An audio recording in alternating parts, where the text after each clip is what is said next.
Breaking news, my lovely, wonderful people. President Bola Ahmed Tinubu tried to talk to the people and understand, why the whole protest is on, which he already knew. Okay. I was telling them that, oh, there is provision for palliative. Oh, we are making provision for blah, blah, blah, blah, blah. What did the people respond to Tinubu? They say, guy, we have tried this negotiation thing. Yeah, it didn't work. So we don't want to go back to that page if that's what you want to do. No, we're not ready for that at this time or this moment. What we want is that we want to tell you to please keep your palliative to yourself. Okay, keep your palliative to yourself. Return our subsidy. Okay, return the subsidy. Look at minimum wage.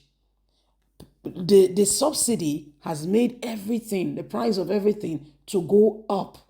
So keep the palliative to yourself, because is it that minimum wage become 200,000 naira to meet up with the cost of living, or you get me? There's no deal, or subsidy returns. So let's get all the details. Keep your palliative to yourself. Return our subsidy. NLC tells Tinubu in Kano protest as it tries to address the crowd. The Nigerian Labour Congress (NLC) on Wednesday staged a peaceful protest against the federal government's removal of fuel subsidy in Kano State. The protesters, including the Trade Union Congress, TUC, and other affiliated union, Academic Staff Union of Universities, ASU, the National Association of Textile and Garment, NATG, Civil Society Group, and Student Union, rejected government palliatives and called for urgent return of subsidy on petroleum products, saying the price of everything has gone over the roof. Yet, minimum wage is 35,000 naira. The protesters, who convened as early as 7 a.m. at the State Library along Ahmadu Bello Way, marched down in their hundreds to the government house to deliver a protest letter to the state government for onward delivery to the federal government, flagging several anti-agent placards with inscription like "Return our subsidy," "Your palliative is fake," "Your policies and anti-masses." Also witnessed several union leaders who spoke against President Tinubu's administrative policies. Prior to the advancement of the possession of government houses, representative on NLC President Dr. Mutako Yusuf accused President Bola Ahmed Tinubu of operating under the influence of international monetary funds, IMF, thereby crippling the economy of the nation. Dr. Yusuf, who lamented poor income of workers, minimum wage, hike in tuition fee, and high cost of living in the country as a result of removal of fuel subsidy, kicked against what he described as agenda against Nigerians, while presenting the labor masses to Kano State Governor.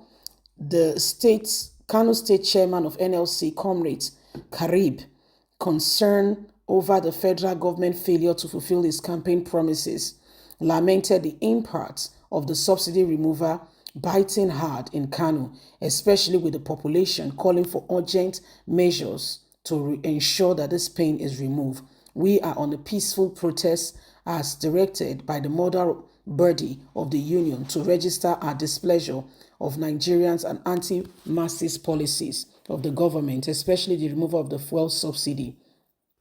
The president removed the fuel subsidy the very day he was sworn in, a decision many said is inflating pains on them and being targeted at anti-people. Addressing the multi-crowd at the entrance of the gate, the secretary to the state governor, Dr. Abdulrahim Bafum, said the state government has no industrial harmony with the labor, just as he pledged to ensure that the goal of the welfare of workers is met within the limit of the resources. While applauding the peaceful conduct of the protest, he promised onward delivery of their protest message to the federal government.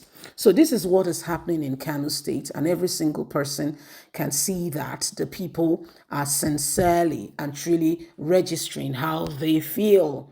Okay, so this is the new terrain. This is the new thing that is happening. A lot of persons, a lot of people are currently, working to see to it that they register their displeasure so that the government, the federal government, can understand some of these things and know exactly what the people are faced with. People are dying. People are suffering. Okay? People are dying, people are suffering, and so none of this should be allowed to continue. People are dying, yes. People are suffering, yes. People can't eat, people can't feed. People can't feed. People can't feed. So it's wrong. It's wrong. You come in, the very minute you step into that position, the first thing you said was subsidy was out of the way. Fine, we are not, we are not anti-subsidy. We are glad that, subsidy is is going out, because the scam of subsidy is beyond you can imagine. No doubt, we agree with you. Okay, we're not fighting. However, what's the plan?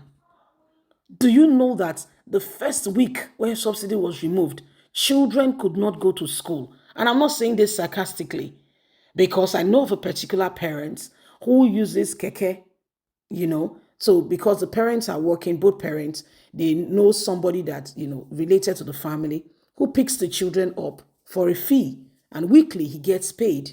So imagine, for instance, that this guy, because of the distance of the children's school, comes to pick them up to and fro and to school. Weekly, he gets, say, 1,000 naira, for instance. An example I did give.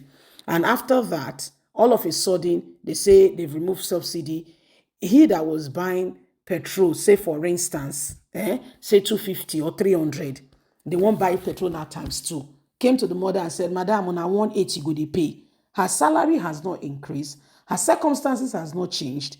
So is that not impoverishment? 800 naira additional money paid weekly times 4. Is that not, you don't understand it. People are suffering. When I say it, I'm not saying it just because I feel like talking. And the truth, brothers.